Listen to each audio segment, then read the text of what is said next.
not merely seeing reality, it is touching the truth.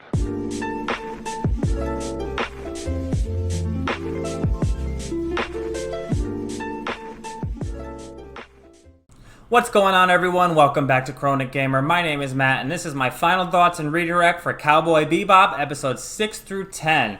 So go ahead, click the link in the description, check it out, come back here, let me know what you think in the comments. If you're currently watching this on YouTube and you want to see next week's reaction video, check out my Patreon, the link is in the description. And you can watch early access to all of my videos that I react to on YouTube over there a week before they show up on YouTube.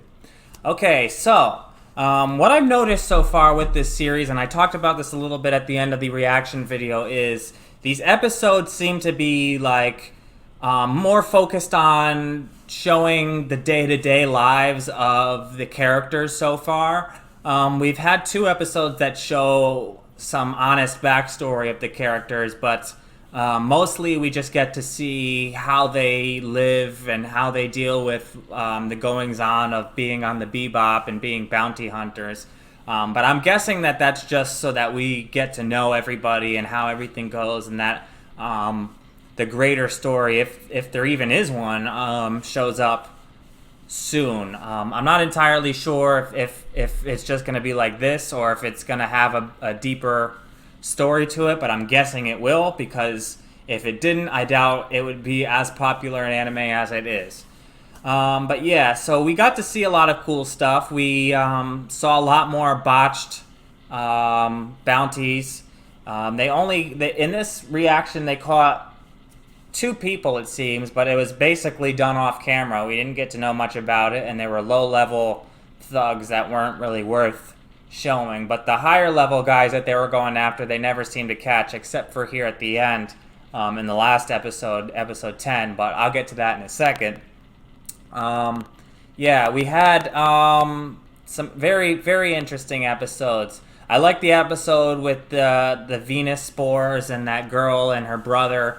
I think the guy's name was Kodo or something like that, or I forget exactly. I think it's something like that. And I like that guy. He was doing things for his sister. There's basically this plant that cures the Venus sickness, and his sister has suffered from it her whole life, from these spores that come down, and it's caused her to go blind. So he stole the plant from these like mafia guys, and he was trying to use it to help her out so that she can see.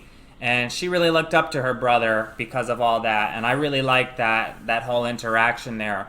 Unfortunately, he didn't make it, and it's a shame because I very rarely like one-episode characters.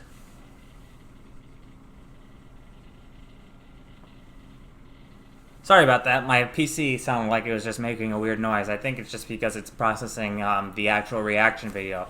So anyway, yeah, he learned how to fight a little bit from Spike, and he looked up to Spike because of how awesome he is. I don't know why he wouldn't, because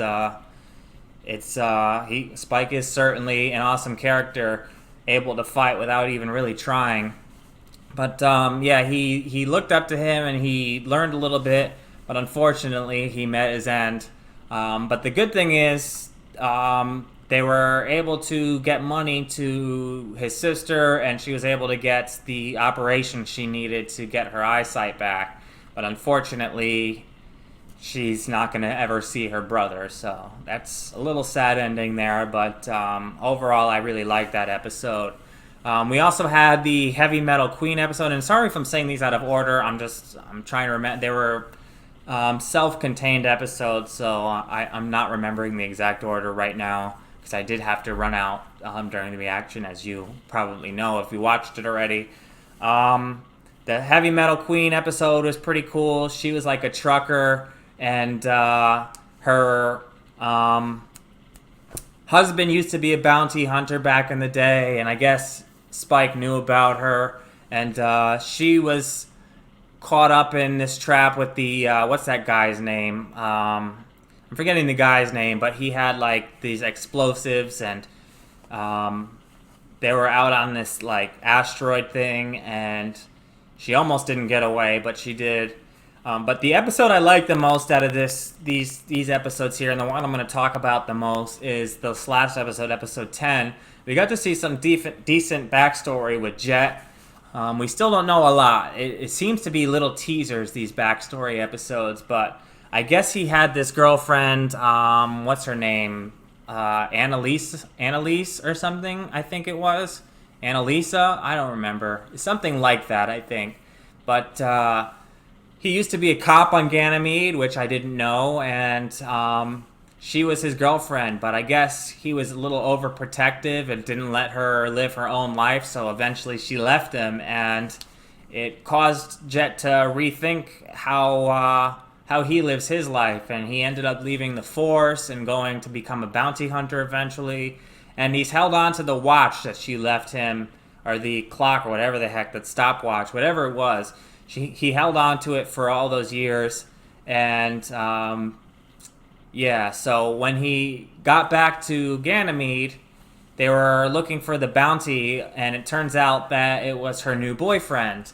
I guess he shot some loan shark or something, and it was, he said that it was like Annalise's fault, and I'm just going to call her Annalise. I could be wrong on her name, but he said it was basically like something that she did, where she borrowed the money, but he was attacked because they couldn't pay it back or something, maybe, and so he's wanted for killing that guy, but it looks like he's going to be okay because he's going to use the self-defense defense when he ends up in court, I guess, defending himself. So hopefully it works out for him and he can get back to her, because he didn't seem like a bad guy, just seemed like a guy who was caught up in some things. But yeah. Yeah, we got some closure there at the end, and I really liked it. Jett threw the clock into the Ganymede Sea and basically wrapped up that little backstory of his, and he got his closure. And it was overall, it was a very nice scene. And I almost forgot, and it's a good thing I didn't. We have a new character, Edward.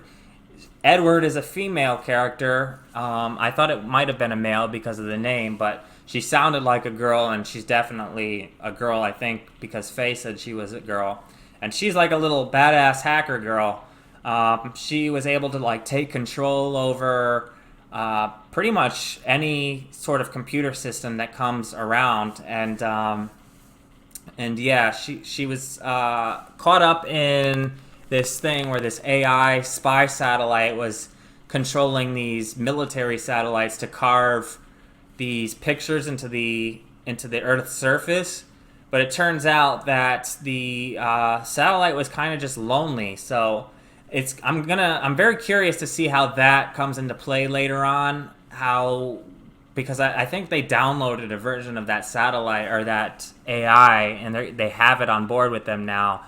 And I'm also very curious to see what this Edward character is going to bring to the table as a hacker on the Bebop, because she became part of the crew, and now we have a full crew, and I'm very, very excited to see what is in store for this crew going forward. And yeah, that's pretty much it. I guess I could talk quickly about the little kid who reminded me of Pride, and how he didn't age, but that was another self-contained story. So I guess you can hear my thoughts on that in the reaction video.